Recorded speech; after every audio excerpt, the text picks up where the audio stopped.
Hello and welcome to decoding GS. तो दोस्तों, open sky treaty एक बार फिर से चर्चा में है क्योंकि रशिया इस ट्रीटी से बाहर आ गया है। कुछ महीनों पहले भी ये संधि चर्चा में थी क्योंकि उस समय अमेरिका इस ट्रीटी से बाहर आया था। तो ये ट्रीटी है क्या? अमेरिका और रशिया के कौन से वेस्टेड इंटरेस्ट्स हैं, कौन से निहित स्वार्थ हैं और इस ट्रीटी का क्या प्रभाव पड़ेगा? ठीक है, तो हम ये आज के वीडियो में समझने वाले हैं। शुरुआत करते हैं सबसे पहले ओपन स्काई ट्रीटी से कि ये है क्या। तो दोस्तों, हम सब जानते हैं कि 1950s का जो दौर था, 1950 का जो दौर था, उस दौरान अमेरिका और रशिया के बीच में, सोवियत यूनियन के बीच में, रशिया कहना ठीक नहीं रहेगा क्योंकि उस समय तक आज के आधुनिक रशिया का एक तरीके से एग्जिस्टेंस नहीं था। तो मीन्स वो सोवियत यूनियन था एक्चुअली। आजकल उसी सोवियत यूनियन का रिप्रेजेंटेशन रशिया करता है। तो जो सोवियत यूनियन है और अमेरिका, इनके बीच में शीत युद्ध यानी कि कोल्ड वॉर की सिचुएशन चल रही थी। और इस कोल्ड वॉर के दौरान अलग-अलग ज्योग्राफिकल लोकेशंस पर दुनिया के इनके बीच में कन्फ्रंटेशंस होते रहते थे। तो इस टेंशन को, इस तनाव को, इस कन्फ्रंटेशन को कम करने के लिए प्रेसिडेंट आइज़नहावर जो हैं, इन्होंने एक प्रपोज़ल दिया था, ठीक है? बाद में उसी प्रपोज़ल के बेसिस पर ट्रीटी साइन की जा रही है, जिसे हम ओपन स्काई ट्रीटी कह रहे हैं। तो ये ट्रीटी साइन कब की गई? बेसिकली ये ट्रीटी साइन की गई 1992 के आसपास। यही ईयर क्यों? क्योंकि आपको पता है 1990 के दौर में सोवियत यूनियन का अस्तित्व आया, क्योंकि शीत युद्ध खत्म हो चुका था लगभग-लगभग। और शीत युद्ध खत्म होने के बाद आज का आधुनिक जो वर्ल्ड ऑर्डर है, दुनिया का जो क्रम है, वो निकल के आया। बाइपोलरिज़्म जो है, वो निकल के आया एक तरीके से। और आप कह सकते हैं बाइपोलरिज़्म से दुनिया बल्कि और मल्टीपोलरिज़्म की तरफ मूव करने लग जाएगी। तो इसी दौरान 1992 में सोवियत यूनियन और अमेरिका के बीच में ये ट्रीटी साइन की गई थी, स्पेशली, है ना? नाटो मेंबर्स और वार्सो पैक्ट कंट्रीज़ के बीच में साइन की गई थी। एक ही बात है, हम चाहे अमेरिका कह दें, चाहे नाटो मेंबर्स कह दें और वार्सो पैक्ट कह दें या सोवियत यूनियन कह दें, क्योंकि बेसिकली अमेरिका और उसके जो साथी थे, अलायंसेस थे, उनको नाटो कहा गया, नॉर्दर्न अटलांटिक ट्रीटी ऑर्गेनाइजेशन। ये भी अपने आप में एक टॉपिक है, आजकल चर्चा में है नाटो। तो आप चाहेंगे तो इसके ऊपर मैं सेपरेट वीडियो बना दूँगा। वार्सो पैक्ट जो नाटो के अगेंस्ट आया था, नाटो या नैटो जो भी आप कह दें, तो इसके अगेंस्ट आया था, है ना? तो ये जो कंट्रीज़ हैं जिन्होंने नाटो और वार्सो पैक्ट को साइन किया था, उनके बीच में ओपन स्काई ट्रीटी साइन हुई। अब ये ट्रीटी प्रभाव में आई कब? 2002 में 35 देश थे जिन्होंने इसको हस्ताक्षर किए, सिग्नेचरीज़ यानी एक्नॉलेज किया। India is not the part of this treaty. Bharat इस ट्रीटी का हिस्सा नहीं है। ये चीज़ हमें अच्छे से समझनी होगी, यहाँ पे ध्यान रखना होगा। और एक देश है Kyrgyzstan, that is non ratifying member, यानी मेंबर तो है, सदस्य तो है इस ट्रीटी का, लेकिन वो उसने रेटिफाई नहीं किया हुआ है अभी तक इस ट्रीटी को। तो ये 2 देश हैं जो थोड़ा-सा अलग हैं इसमें, तो आपको यहाँ पे समझना पड़ेगा, ठीक है? ध्यान रखना पड़ेगा। आइए अब आगे बढ़ते हैं इस ट्रीटी के इम्पोर्टेंट प्रोविजंस के बारे में, कौन-कौन से महत्वपूर्ण प्रावधान हैं इस ट्रीटी में। तो जो ओपन स्काई ट्रीटी है, इसका उद्देश्य सदस्य देशों के बीच में एक तरीके का विश्वास कायम करना है। उनके बीच में एक ओपननेस रहे, कुछ हाइड करके ना रखें, स्पेशली वो अपने डिफेंस एडवांसमेंट्स के बारे में। तो ये बेसिकली इसका एम है। अब इसमें देखो, बहुत इंपॉर्टेंट जो इंटरेस्टिंग और इंपॉर्टेंट प्रोविजंस हैं कि ये क्या करना चाह रहा है, ये दोनों के बीच में, दोनों देशों के, दोनों नहीं बाकी सारे जो देश भी हैं, जो सिग्नेचरीज़ हैं, उनके बीच में एक तरीके का ऐसा एटमॉस्फेयर क्रिएट करेगा म्यूचुअल कॉन्फिडेंस का, ताकि वॉर की सिचुएशन को अवॉइड किया जा सके। अभी कैसे होगा? ये होगा कि जो सदस्य देश हैं वो एक-दूसरे को अलाउ करें उनके यहाँ जासूसी करने के लिए। अभी जासूसी वैसी नहीं है कि गोपनीय सूचनाएँ आप लेके जाओ, सीक्रेट इन्फॉर्मेशंस लेके जाओ। आप सहमति से स्पाई करोगे और बाकायदा दूसरे देश के लोग, साथी भी आपके साथ रहेंगे। 72 आवर्स पहले, 72 घंटे पहले आपको नोटिस देना होगा। मान लीजिए कोई एक देश है, वो किसी दूसरे देश के जो मिलिट्री एडवांसमेंट्स हैं, उनको वॉच करना चाहता है, सर्विलांस करना चाहता है, तो उसको 72 आवर्स पहले नोटिस देना होगा, बताना होगा कि हमें ऐसा करना चाह रहे हैं। 24 आवर्स पहले, 24 घंटे पहले, जो प्री डिफाइंड पाथ है फ्लाइट का, जिसके थ्रू वो सर्विलांस होगा, ये भी बता दिया जाएगा।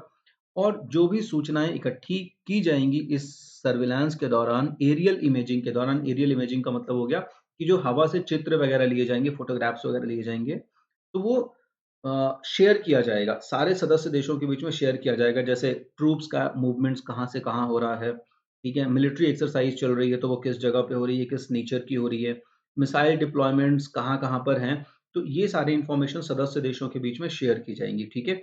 अच्छा, इसमें इम्पोर्टेंट प्रोविज़न ये भी है कि कुछ अप्रूव्ड इक्विपमेंट्स हैं, उपकरण हैं जिनका इस्तेमाल सिर्फ़ सर्विलांस फ़्लाइट में होगा। ऐसा नहीं है कि आप अपने हिसाब से कोई भी टेक्नोलॉजी इस्तेमाल कर लें। इसके अलावा दोनों देशों के जो ऑफ़िशियल्स होंगे होस्ट कंट्री के और जो कंट्री सर्विलांस कर रहा है उसके, तो वो लोग इस जर्नी में इंक्लूडेड रहेंगे। तो आप देख सकते हैं कितनी ट्रांसपेरेंट ट्रीटी है और एक तरीके से कितना बेहतरीन कोऑर्डिनेशन कर रही है मेंबर कंट्रीज़ के बीच में कि ये जो आर्म रेस है, शस्त्रों की होड़ है, दौड़ है, उसको कम किया जा सके। अच्छा, अब ये तो आपने ट्रीटी को समझ लिया, तो ट्रीटी समझ में आ गई आपको तो कहीं न कहीं इसके कुछ ना कुछ ड्रॉबैक्स भी आपके दिमाग में आ गए होंगे। तो अब हम समझते हैं कि अमेरिका और रशिया ब्लेम गेम क्या कर रहे हैं, ठीक है? तो इस मैप में आप देख सकते हैं ये सिग्नेटरी कंट्रीज़ हैं। अब यहाँ पर ये जो कंट्रीज़ हैं, इन कंट्रीज़ में अमेरिका और रशिया बेसिकली इनको सबसे ज़्यादा टेंशन है। तो हम सबसे पहले अमेरिका के स्टैंड को देख लेते हैं, यहाँ पे अमेरिका कहना क्या चाह रहा है। तो अमेरिका जो है उसकी ब्लेमिंग्स हैं उसके अ, क्या कहेंगे कि ब्लेम्स हैं, ठीक है ना? आरोप हैं रूस के ऊपर, वो ये हैं वो कहता है कि रूस ने बहुत सारी ऐसी फ्लाइट सर्विलेंस करी हैं, अमेरिका के उन इंफ्रास्ट्रक्चर्स पे, क्रिटिकल इंफ्रास्ट्रक्चर्स पे, जो कि पोटेंशियल अटैकिंग ज़ोन हैं। पोटेंशियल अटैकिंग ज़ोन का मतलब है कि जब भी युद्ध की स्थिति बनती है, वॉर टाइम होगा, तो वॉर टाइम के दौरान इन जगहों पर अगर आप अटैक करते हैं, तो मैक्सिमम डैमेजेस होंगे, ठीक है? इंफ्रास्ट्रक्चर को। तो अमेरिका के, तो ये एक पोटेंशियल अटैकिंग ज़ोन को आइडेंटिफ़ाई किया है रशिया ने यहाँ पे, ऐसा अमेरिका का कहना है। इसके अलावा अमेरिका का ये भी ब्लेम है कि जब अमेरिका इस तरह की फ्लाइट सर्विलेंस कर रहा है, उन क्षेत्र पे जो रशिया के हैं या रशिया के डोमिनेंस में हैं, तो वहाँ पे कुछ रेस्ट्रिक्शंस फेस करने पड़े अमेरिका को। जैसे जॉर्जिया का हवाला दिया यहाँ पे अमेरिका ने कि जॉर्जिया का एग्ज़ाम्पल दिया कि वहाँ पे जब हमने फ्लाईओवर्स किए, तो वहाँ पर हमें कुछ रेस्ट्रिक्शंस फेस करने पड़े। इसके अलावा रशिया का एक क्षेत्र है कैलिनिंग्राड, आपको पता होगा, यहाँ पर मिलिट्री एन्क्लेव भी है रशिया का। तो इस जगह पर भी कुछ रेस्ट्रिक्शंस फेस करने पड़े अमेरिकन्स को, ठीक है? इसके अलावा आपको पता है क्रीमियन पेनिनसुला ये क्षेत्र आप देख रहे होंगे, ये एक जो क्षेत्र है यहाँ पर क्रीमियन पेनिनसुला ईस्टर्न यूरोप में स्थित है। तो ये जो क्रीमियन पेनिनसुला है, ये भी कहीं न कहीं एक अ, वॉर ऑफ जो है अ, इश्यू है दोनों के बीच में कॉज़ ऑफ वॉर है दोनों के बीच में। तो इसी तरह से रशिया, रशिया की भी कुछ ब्लेमिंग्स है, रशिया की ब्लेमिंग्स क्या हैं? रशिया कहता है कि देखिए अमेरिका के एलिगेशंस बेसलेस हैं, बल्कि ऐसा हुआ है कि अमेरिका ने ही सबसे ज़्यादा जो सर्विलांस है, एरियल सर्विलांस है वो किया है। तो एक रिपोर्ट पेश करी रशिया ने, 2002 से 2016 के बीच में अमेरिका के 196 फ्लाइट्स जो हैं वो इस ज़ोन में सर्विलांस कर चुके हैं। जबकि इसी समय में, इसी पीरियड के दौरान अमेरिका की सिर्फ़ रशिया की सिर्फ़ 71 फ्लाइट्स ने जो है वो अमेरिकन ज़ोन में क्या है उड़ानें भरी। तो कुल मिला के यहाँ पे रशिया का कहना है कि पलड़ा अमेरिका का भारी है, अमेरिका ज़्यादा सर्विलांस कर रहा है और ब्लेम हमारे ऊपर लगा रहा है। तो ये कुल मिला के सिचुएशंस दोनों देशों के बीच में बनी हुई है। अब इसमें इम्प्लीकेशंस ये निकल के आ रहे हैं देखिए, कि अगर ये ट्रीटी फेल हो गई कुल मिला के, है ना? लगभग 2 देश इम्पोर्टेंट देश बाहर निकल गए हैं, तो लगभग फेल जैसे ही हो जाएगा। अब अगर ये बाहर निकलते हैं तो 2 और ट्रीटीज़ हैं, जिनमें ये सेकंड वाली सबसे ज़्यादा इम्पोर्टेंट है। ये भी कहीं न कहीं इम्पैक्ट करेगा इस चीज़ के ऊपर। तो सबसे पहले इसको समझ लेते हैं intermediate range nuclear force treaty. ये ट्रीटी जो साइन की गई थी 1987 के दौरान साइन की गई थी, है ना? और इसका जो पर्पज़ हुआ करता था वो पर्पज़ ये था कि दोनों के बीच में जो न्यूक्लियर आर्म्स की रेस है, उसको कम किया जा सके। यानी ग्रेजुअली अमेरिका और रशिया क्या करेंगे कि अपने जो न्यूक्लियर स्टॉक पाइल्स है, जो भंडार है नाभिकीय उपकरणों के या नाभिकीय हथियारों के भंडार है, उनको धीरे-धीरे करके कम करेंगे। ये intermediate range nuclear force treaty कहती थी, ठीक है? अच्छा, अब इस ट्रीटी को तो अमेरिका ने पहले ही इसमें से विथड्रॉ कर लिया 2019 में से ही, ठीक है? लेकिन ये स्टार्ट ट्रीटी जो है, क्योंकि इस ट्रीटी को भी रिवाइव करने की बात चल रही थी और एक दूसरी ट्रीटी है start treaty, strategic arms reduction treaty. तो ये भी अमेरिका और रशिया के बीच में साइन की गई थी। ये 2011 के आसपास फोर्स में आई थी ये ट्रीटी, है ना? अब इसमें भी क्या है, इसमें ये इश्यू आया कि अमेरिका चाइना को इंक्लूड करना चाह रहा था और इवन हमारे जो पूर्व अमेरिकन राष्ट्रपति थे डोनाल्ड ट्रम्प, वो इसी मुद्दे पर इस ट्रीटी से भी पीछे हटना चाह रहे थे, लगभग वो पीछे हट भी गए थे।